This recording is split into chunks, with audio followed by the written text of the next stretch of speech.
Hola, hola, ¿cómo están? Bienvenidas y bienvenidos de nuevo a esto que es Jorge Torres Filo, canal de YouTube, que vamos empezando con toda la actitud. ¿Por qué? Porque hoy tenemos un invitado de honor, un invitado que ha sido regular en el Instagram y que acá se va convirtiendo nuevamente en alguien de primera línea. Un invitado de lujo que ya conocen, aprecian y queremos mucho. Él es el filósofo, arquitecto, youtuber, divulgador, Marcos Represas. Marcos, ¿cómo estás? Bienvenido.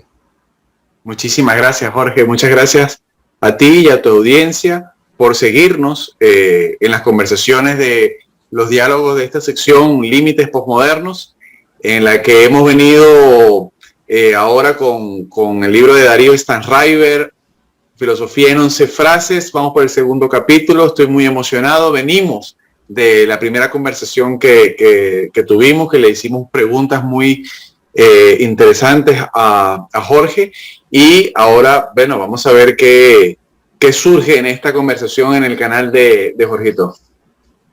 Claro, y es que si no lo han hecho, vayan al canal de Marcos Represas, denle follow y vean nuestra primera parte. Como siempre, dividimos en dos los diálogos, la primera parte en su canal, la segunda aquí, y como ya bien decía, hoy estamos con el capítulo 2 del libro Filosofía en 11 frases, donde Darío Stanraiver, Darío Z, aborda varios temas. Como ya lo veníamos platicando, podemos coincidir en que el tema central es Dios, ¿no? El tema de Dios, no desde una perspectiva religiosa o teológica revelacionista, sino total y absolutamente filosófica, claro, haciendo uso de textos sagrados para ciertas religiones, haciendo uso de la hermenéutica, la lingüística y sobre todo de la ontología.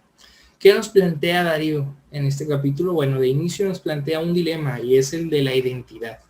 Retomando lo que ya mencionó en el capítulo 1, la citación a Platón, al Crátilo, a Hermógenes, a Crátilo y a Sócrates, este dilema si las palabras tienen o no una identificación con la realidad.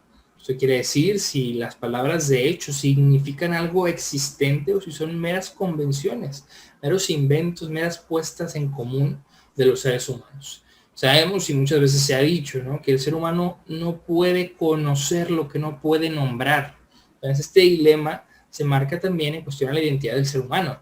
A ver, alguien que no tenga nombre, de ordinario, pensamos, tenemos que ponerle un nombre, inclusive a las cosas, si nos damos cuenta, y no solo a las cosas, sino además seres vivos. Tenemos mascotas y no las dejamos solo como una definición de especie, de perro, gato, tortuga, pescado, sino que lo bautizamos, le damos un nombre. Y esta cuestión de bautizar en connotación religiosa es muy interesante, porque Darío nos menciona, y lo platicábamos en el canal de Marcos, la palabra de Dios crea, en este sentido bíblico del Génesis, en la segunda creación, por así decirlo, habla de que la palabra de Dios es creadora y la palabra del hombre es limitante. ¿Por qué? Porque Adán nombra a los animales en señal de superioridad, pero Dios al nombrar algo, lo crea. Entonces también Darío pone un ejemplo muy sencillo: ve a un hombre muerto en el metro, en el subterráneo, en el subte, en el sub, depende del país en el que estemos, cambia la definición inclusive en eso, ¿no? Porque hay ahí una cuestión de términos equívocos, análogos. No es lo mismo pensar una palabra en un país que en otro. Esto ya nos habla de la diversidad del lenguaje. Darío dice, ve un hombre y lo primero que imagino es cuál es su nombre, ¿no? Lo bautiza en cierta forma, porque no puede pensarlo si no lo tiene como un nombre, si no tiene una identidad.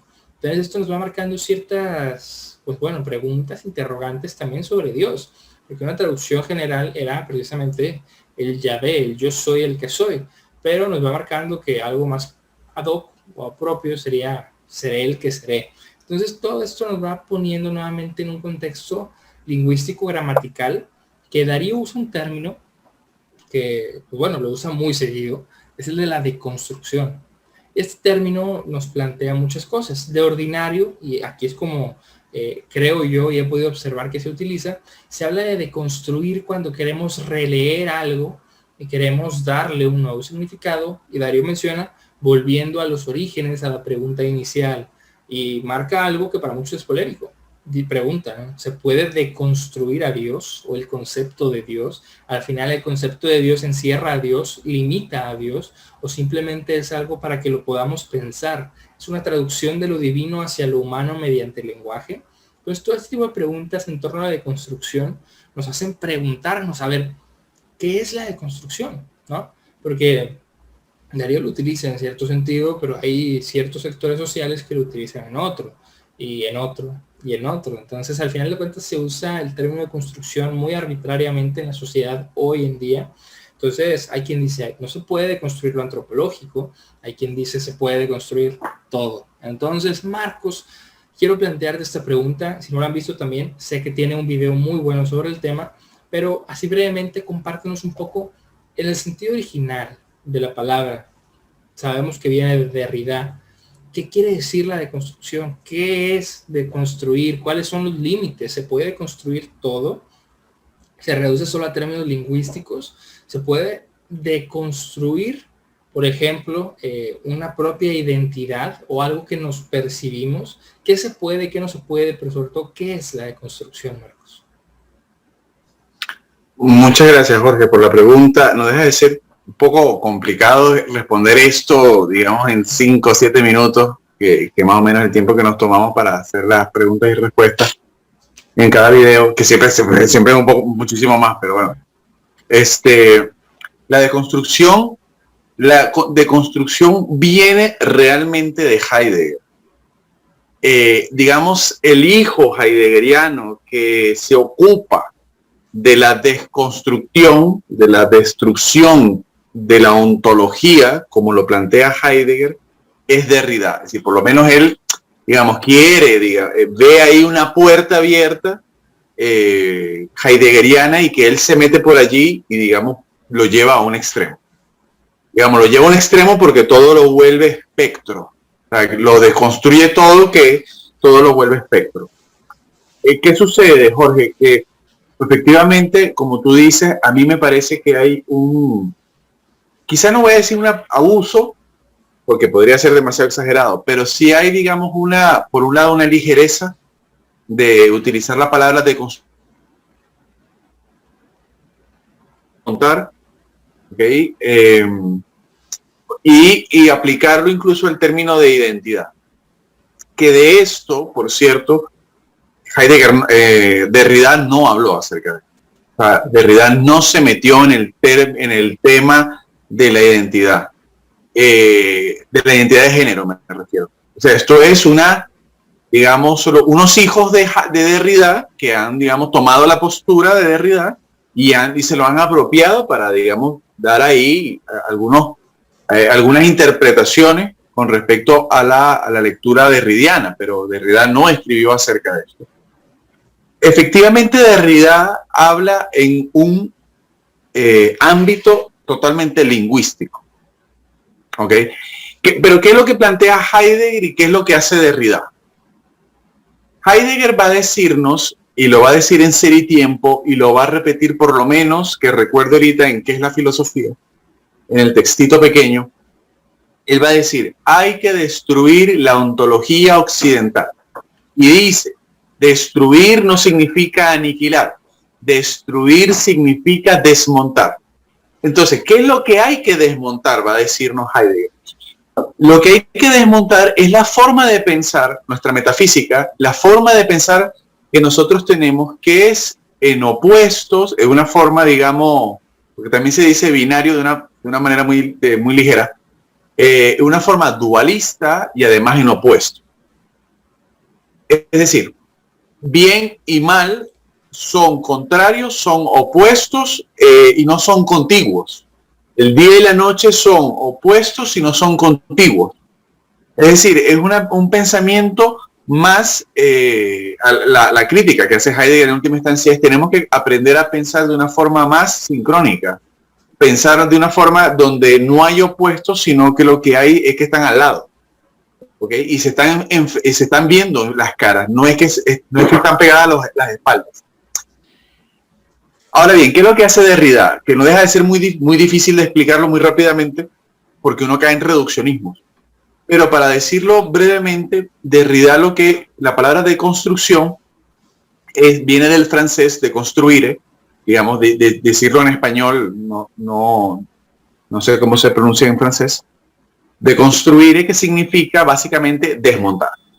Ahora bien, él está utilizando la palabra francesa que Heidegger utiliza para decir destrucción. La destrucción, lo que Derrida va a decir es deconstruir, ¿ok? Entonces, desmontar. Ahora bien, ¿qué es lo que hace, digamos, cuál es la principal deconstrucción que hace Derrida? Primero, lo va a hacer en un segundo texto, porque el primero, digamos, tiene que ver con el tema de la geometría, pero y que la introducción que él hace es más larga que el texto que él le estaba prologando, y que es muy típico esto en Derrida. Y de la gramatología, que estamos haciendo un estudio de esto en el canal capítulo por capítulo, lo que va a decir en de la gramatología es que lo primero que hay no es el logos, no es la palabra, sino es la escritura. Y Jorge, sobre esto he tenido, digamos, muchos encuentros interesantes en los videos, porque lo repito constantemente en los videos que hago de Derrida, y la gente me dice, pero bueno, ¿cómo es que tú me vas a venir a decir que primero es la escritura y delante la palabra si mi mamá me enseñó primero a hablar? Y le dije, sí, correcto, tu mamá te enseñó a hablar, pero te enseñó a hablar con reglas gramaticales. Entonces, todos estamos atravesados y precedidos por una escritura, por una forma de escritura a la que nadie cuestiona. ¿Ok? O sea, tú tienes que hablar según las reglas gramaticales, porque si no nadie te entendería. O sea, sujeto, objeto, sujeto, verbo y predicado. O sea, la fórmula con la que tú vas a hablar la puedes alterar muy poquito, porque o hablas como normal o hablas como Yoda, ¿verdad? En Star Wars. Entonces, no serías entendible y tampoco vas a hablar, digamos, locuras. Entonces, la deconstrucción tiene que ver muchísimo con desmontar los opuestos. Quizás por esto, digamos, la izquierda, porque hay que decirlo con nombre y apellido, la izquierda del radicalismo hermenéutico, digamos, donde todo es interpretación. Esto también le critican mucho el relativismo cultural, que no deja de haber mucho una hermenéutica muy radical. Es decir, a ver, yo entiendo que suena lindo que Darío diga, por ejemplo, que hablamos solo de palabras. No, pero espérate, hay una realidad concreta. O sea, yo puedo decir computadora a la computadora, pero ahí está la computadora. O sea, no es que es solo palabras, es que hay una realidad concreta y yo te estoy hablando, digamos, a través del dispositivo. Entonces, la deconstrucción va a decirnos lo primero que hay es escritura, y se va a meter con temas de la lingüística, donde va a hablar del problema del significado, del significante y de comenzar a deconstruir lo que es la palabra que nosotros usamos con respecto a lo que está señalando en la realidad. ¿Ok? ¿Cuál es el problema de esto? Que esto Derrida, para, digamos, ir cerrando, para no tomar mucho tiempo, Derrida lo que va a decirnos es: hay que ver las diferencias, que es lo que se traduce en español la diferencia, que digamos que es la diferencia, pero digamos es la diferencia en el sentido de que hay palabras que tienen ambigüedades. Esto de Derrida le encanta decir ya Darío también, la aporía. La aporía es la paradoja. La paradoja tiene que ver con la ambigüedad. Es decir, por ejemplo, utilizamos la palabra banco, bueno, por lo menos en este lado de América, o sea, no sé en México, pero banco para sentarte y el banco donde metes el dinero. Es la misma palabra, pero dependiendo de cómo la utilices, es que, o sea, tú no, digamos, todo el mundo entiende, dependiendo del contexto y de las palabras que estás utilizando, si te estás refiriendo a la una o a la otra.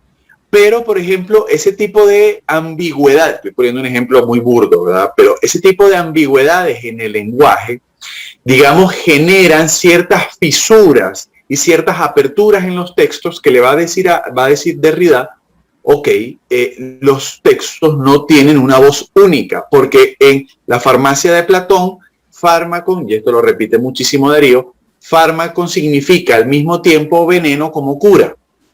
Ok, cuando él se mete en el tema del tiempo, de dar el tiempo, va a decir en el primer capítulo, va a abrirnos, ok, el tema de la Madame no sé qué, y todo es un tema escrito, todos temas de cartas, todo es un tema escrito. Entonces va a decir, es que el rey toma todo mi tiempo, el resto se lo doy al orfanato donde me encanta estar. Entonces, este tipo de paradoja, o sea, si el rey toma todo mi tiempo, ¿cuál es el resto que queda?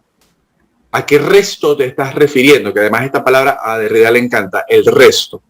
Entonces, en todos los textos, él va, digamos, las postales para Descartes, digamos, es una cuestión magnífica. Por ejemplo, el tema de la obra de arte, el marco de la obra de arte necesita un marco o no es el marco. La Mona Lisa, ¿es la tela o es la tela más el marco? Entonces él dice, bueno, a ver, si yo coloco la aspiradora mía de la casa, yo la coloco en el MoMA de Nueva York, entonces es una obra de arte, Dada, muy probablemente, digamos, Duchamp, ahí.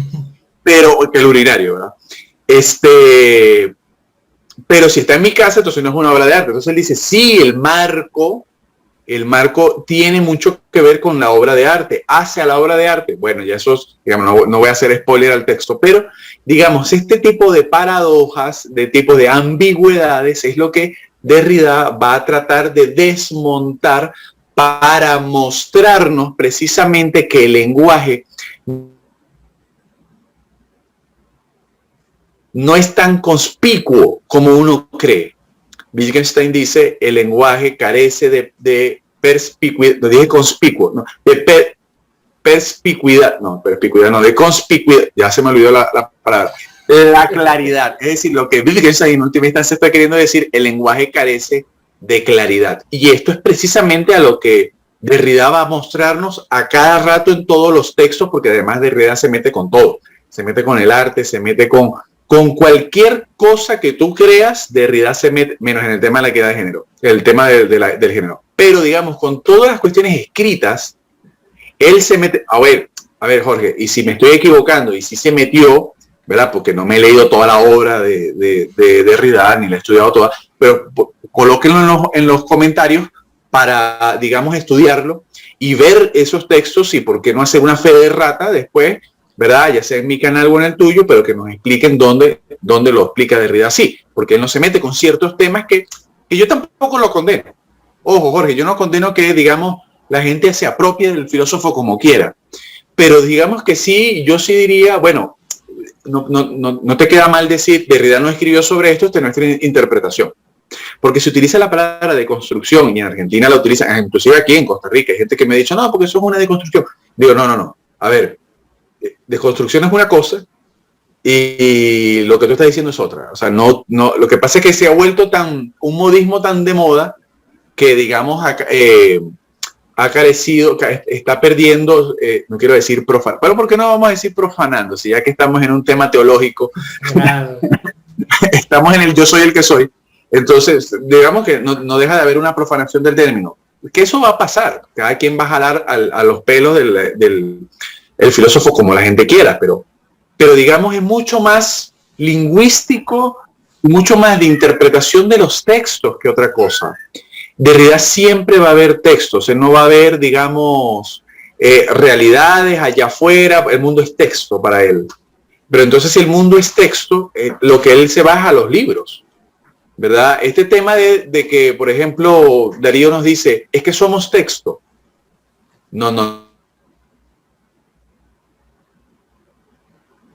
O sea, yo no puedo, a mí no me pueden leer, porque yo puedo decirlo, o sea, claro, queda bonita la metáfora, pero somos mucho más complejos que esto. O sea, que estemos atravesados por gramática, que estemos atravesados por lenguaje, no quiere decir necesariamente que somos como texto no es lo mismo que libro, texto es mucho más amplio, pero digamos, puede ser aventurado decir que somos solamente texto y que somos solo interpretación.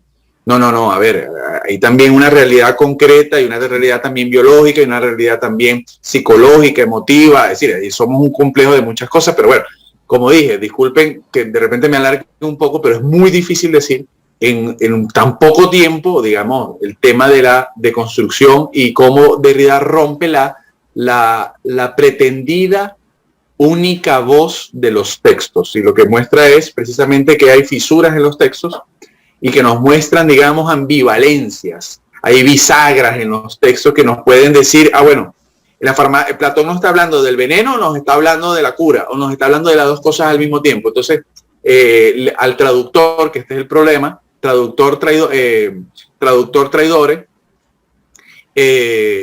va a tener que decir o es cura o es veneno. Pero, ¿y si Platón no estaba diciendo a las dos cosas al mismo tiempo? ¿Cómo quedamos ahí? Nuestra metafísica no permite escribirlo así. Esa es un poco la crítica.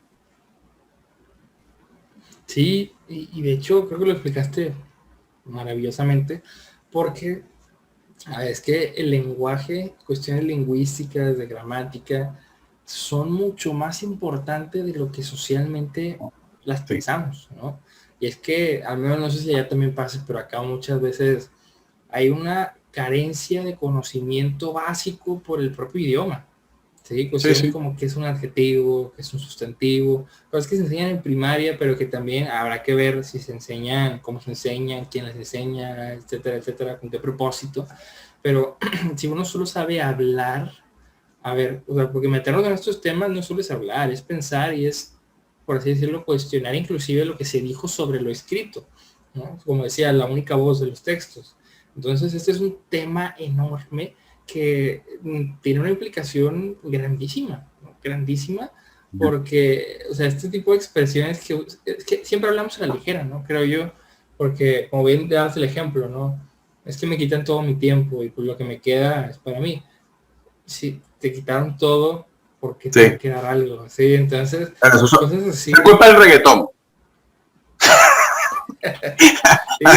y reflejo, pero es que sí, o sea, reflejo de la cultura popular en cierta forma, porque nuestra cultura popular habla pues muy a la ligera, y ojo, no vamos a pedirle también a todo mundo de, a ver, no es que te quitaron todo el tiempo, percibiste que te quitaron una gran parte, por eso lo relacionas con el todo, no, porque nos van a odiar, ¿no? Y van a decir, ya cállate, ¿no? Pero este tipo de cuestiones creo que sí nos pueden reformular mucho, porque también, o sea, uno de los principios básicos de la comunicación para la psicología es que todo comunica, todo, ¿no? Inclusive el lenguaje no verbal y la manera en la que decimos las cosas. O sea, eso está impresionante. De hecho, en una clase de filosofía del lenguaje tuve un maestro que nos preguntaba cosas, ¿no? O sea, preguntaba algo. Es típico, ¿no? En clases alguien da un comentario, alguien más tiene la mano levantada y dice, a ver, es que iba a decir lo mismo. Pues ya, ¿para qué lo digo, no? Este profe le dice, ¿ibas a decir lo mismo? Sí, ok. Ya dijiste, el otro día dijo lo que tú querías decir, pero no lo has dicho tú.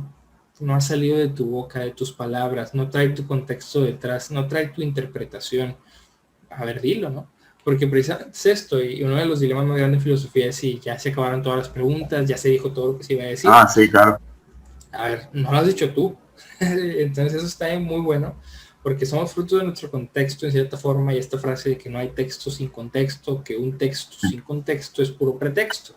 Entonces, ahí Derrida nos va mostrando esto, y también en el uso del lenguaje, este mismo maestro que te menciono de filosofía del lenguaje, decía, que una vez nos preguntó, ¿qué es un texto? ¿O qué es leer?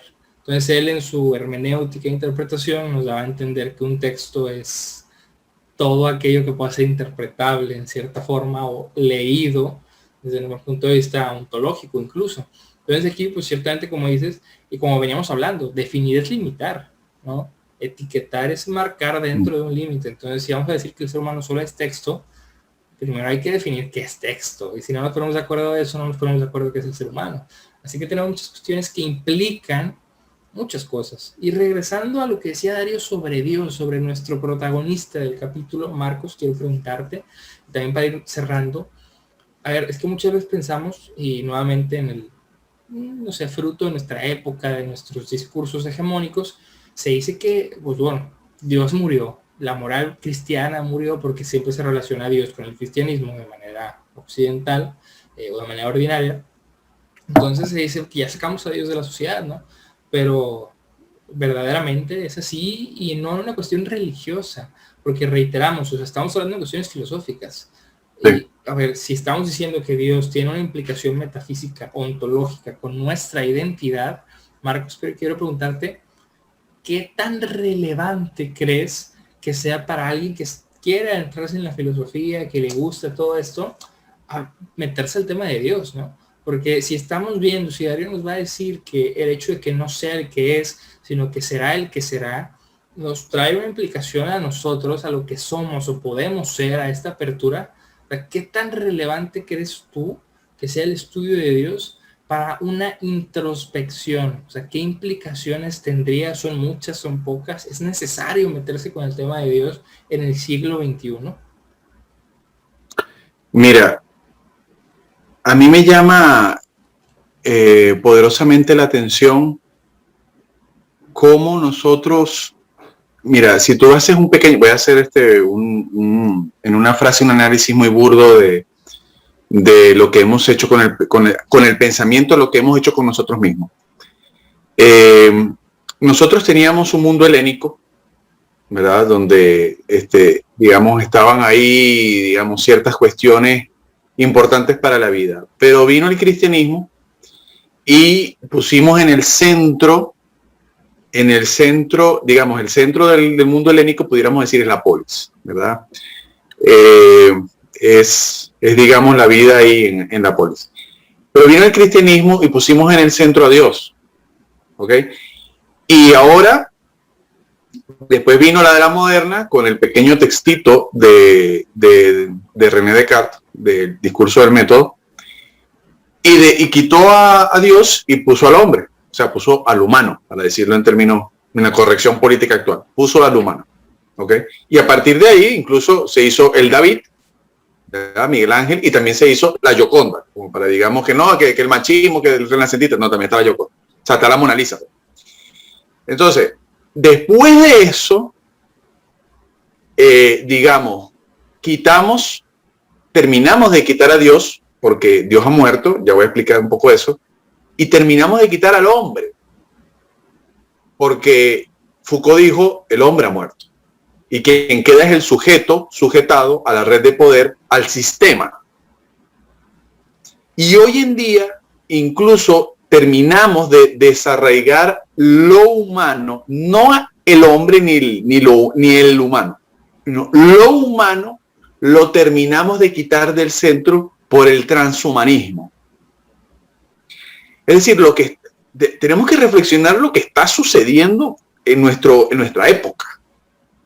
O sea, quitamos el problema de la naturaleza humana, ahora solo hablamos de condición humana. Yo no estoy diciendo si está bien, si está mal. El problema es qué es lo que estamos haciendo y que nos estamos desarraigando a nosotros mismos. O sea, qué es lo que estamos vaciándonos y ¿qué queda? El nihilismo total, ¿verdad? Que por cierto Nietzsche no era nihilista. Ahora bien, con respecto, la gente cree que Nietzsche era nihilista y él criticaba el nihilismo. O sea, lo que decía es que estábamos llegando al nihilismo. O sea, lo soy muy bien, pero eso no significa que sea nihilista. No, él estaba criticando precisamente el nihilismo de su época.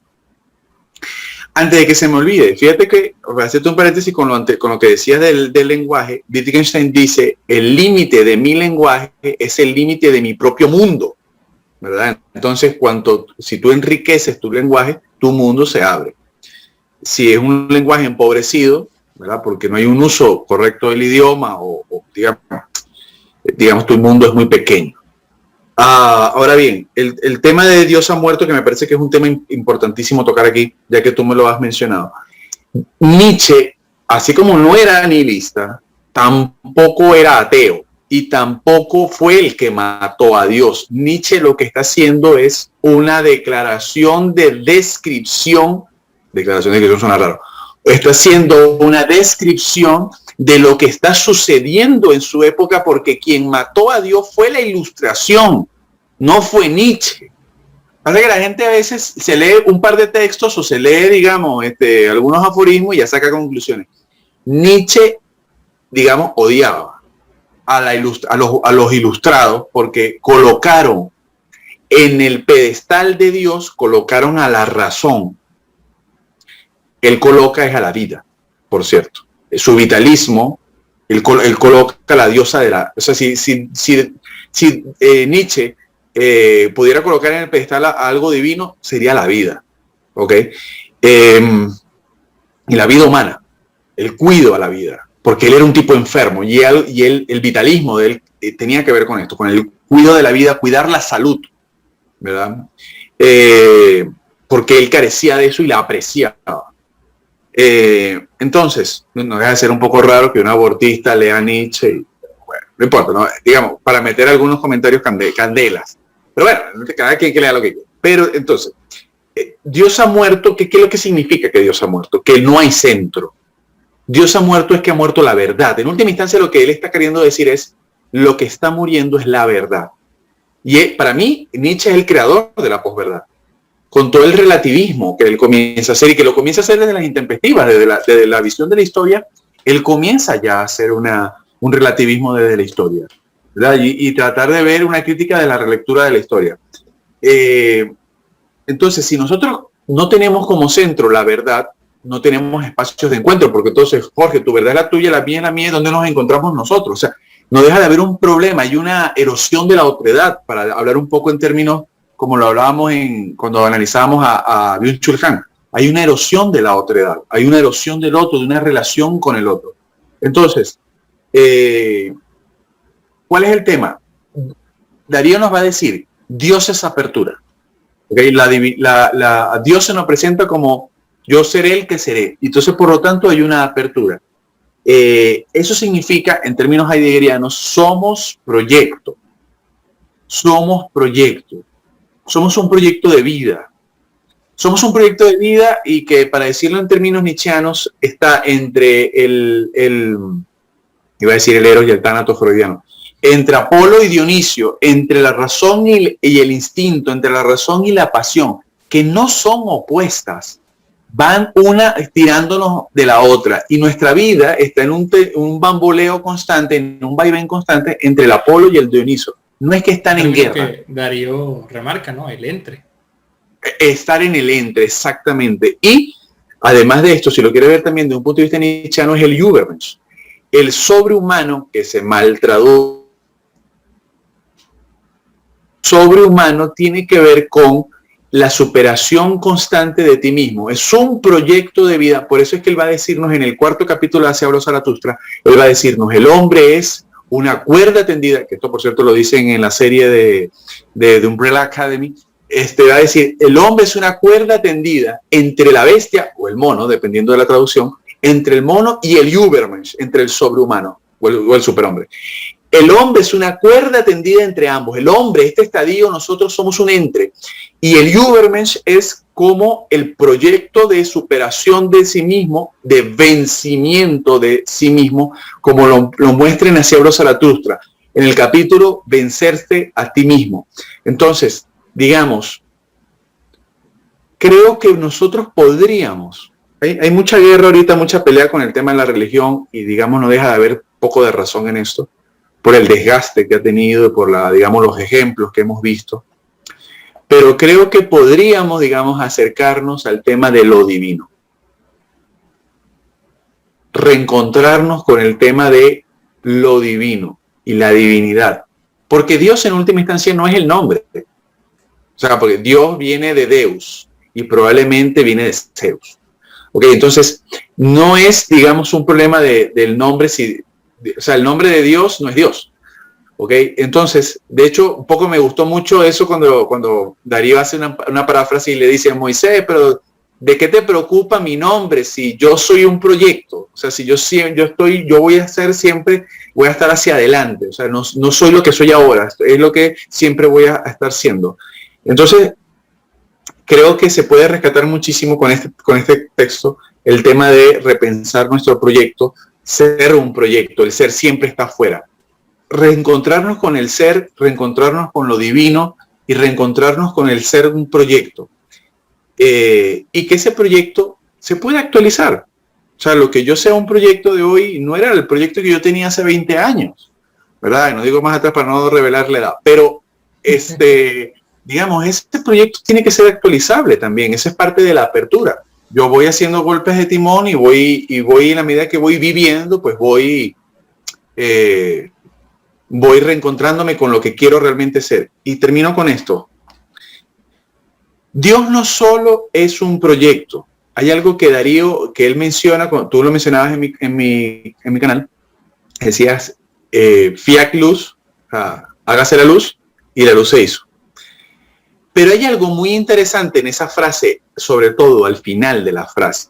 Porque al final de la frase, o sea, la frase completa es, hágase la luz, y la luz se hizo, y vio que era buena. Ese y vio que era buena es sumamente importante porque eso muestra, y que lo hace los 6 días subsiguientes, lo dice, y separó el agua del firmamento y vio que era buena. Hizo el sol, la luna y las estrellas y vio que era buena. Bueno, ahí uno puede hacerse pregunta, bueno, si hiciste el sol el tercer día, ¿cuál luz estabas hablando el primer día? Pero bueno, no me voy a meter en ese tema. El tema es que el vio que era bueno significa que Dios no lo sabe todo. Dios aprende como apertura de su creación. Dios aprende y reaprende de su proyecto. Porque si vio que era bueno, porque la gente dice, no, Dios lo sabe todo. No, Dios es omnipresente, pero no omnisapiente. Porque si Él hubiese sabido cómo iba a ser el resultado, no se sorprende y no dice, y vio que era bueno, sino que ya lo sabe de antemano, que cómo va a ser la cosa, ¿verdad? Y si no hubiese sido así, no hubiese tirado el Sodoma y Gomorra al piso y tirar también el arco iris y todo lo demás, ¿verdad? Y el arca de Noé, todas esas cuestiones, o sea, ya hubiese, digamos, él va aprendiendo, porque como es apertura, él va conociendo, él va reaprendiendo a través de su creación, que lo podemos decir a nuestra escala, bueno, una mala palabra, estoy diciendo una palabra de arquitectura, a nuestra pequeña dimensión, digamos, a nuestro pequeño tamañito, digamos, como somos proyectos, vamos conociendo y reaprendiendo también en la medida que lo vayamos haciendo. Pero si lo hace, mi querido amigo, mi querida amiga que está viendo esto en el canal de Jorge como audiencia, la filosofía tiene que servirnos para vivir mejor, no para estar en una eterna pregunta sin sentido, sino para aprender a vivir mejor. Y esto hay que rescatarlo de los helénicos. Totalmente. Y es que, a ver, es increíble replantearnos todo esto en cuestión el Asia, ¿no? Como en algún momento lo mencionabas en alguna de nuestras conversaciones de Byung-Chul Han, la traducción de Heidegger, que se habla del ser para, es un ser hacia, sí, con proyección, ¿no? Arrojado hacia algo. Entonces, eso es increíble y tiene también sus matices de repente existencialistas. Sartre lo va a retomar incluso. Y esto nos pone a pensar precisamente en no solo una libertad, sino una responsabilidad, obviamente con conciencia en cierta forma, condiciones materiales, diferencias, contexto concretamente, pero no deja de haber, no podemos renunciar, dice Sartre, a ser libres, no podemos escapar de esa libertad y con esa libertad proviene cierta responsabilidad, ¿no? Entonces, bueno, cada vez nos escapamos más. Exacto, y buscamos en algún punto evadirnos, de cierto divulgador científico que marcaba en torno a la libertad, una especie de utopía distópica, podría llamarlo así, donde el ser humano finalmente es libre, sin responsabilidad. Y es un ser humano anulado de sí mismo y entregado ahora sí que al instinto, y me parecía así que perdió la razón, ¿no? Porque parece que la razón nos dota de una libertad responsable que nos esclaviza al mismo tiempo. Entonces, esa libertad que se anhela, donde no hay responsabilidad, no es lo que tenemos y lo que somos en cierta forma. Y pues nos replantea todo eso, ¿no? Entonces, también dejar esta invitación, que comparto la postura de que la filosofía no es solo una actividad de cuestionar todo y dejarlo ahí, ¿no? Porque si bien no se brindan respuestas absolutas cerradas, se brindan propuestas que sí se pueden aplicar, sí son aplicables y no son meros conceptos abstractos, porque de repente está este prejuicio de la filosofía es pura palabrería, cosas bonitas, pero no sirven para nada. A ver, como bien decías hace rato, casi todo o todo lo que más nos importa es metafísico, ese orden metafísico, y entender eso nos puede llevar a cuestionar por qué es tan importante y nos puede llevar a un enlazado racional mucho mayor, interdisciplinar, con psicología, sociología, física, etcétera. Pero somos un proyecto y somos mucho más que solo un texto que ya está escrito, ¿no? Esto también es como la metáfora muy bonita, ¿no? Somos un libro que se está escribiendo, ¿no? No está ya escrito, pero pues bueno, si somos un proyecto tenemos responsabilidad dentro de esa libertad. Entonces, pues bueno, se nos termina el tiempo. Gracias a todas y a todos los que nos acompañaron. Gracias, Marcos, por estar aquí. Te cedo la palabra para que nos dejes con un mensaje, nos hagas el cierre, una invitación y pues nos despidamos, ¿no? Muchísimas gracias, Jorge, por la oportunidad de compartir contigo, de compartir con la audiencia. Recuerden que este diálogo es entre todos, también tú que nos estás viendo y que puedes escribirnos en los comentarios y compartir contigo y poder responderte. Y me quedo con la frase de apertura.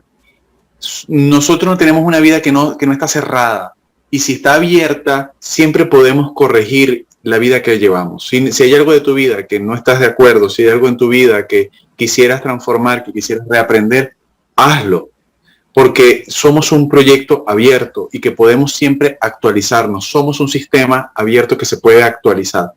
Y actualízalo, no tanto, voy a irme un poco a Han, no tanto aquí, sino en el corazón. ¿Qué es lo que sientes realmente de tu vida? Porque hemos perdido la palabra socrática de la intuición, de estar más ligado también al corazón. No se nos olvide que también nos movemos por lo que sentimos. Esto hasta los neurocientíficos lo saben. Nos movemos por lo que sentimos y no por lo que conceptualizamos.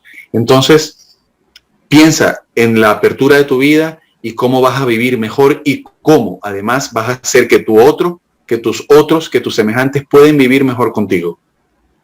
Totalmente, que los prójimos puedan sentir eso que aspiramos a sentir, ¿no? Esta apertura y esta libertad. Muchas gracias, Marcos. Gracias a todas, a todos. Seguimos platicando. Nos vemos próximamente con el capítulo 3 de Filosofía en 11 frases. Muchas gracias, Marcos. Gracias a todas, a todos. Nos vemos. Muchísimas gracias.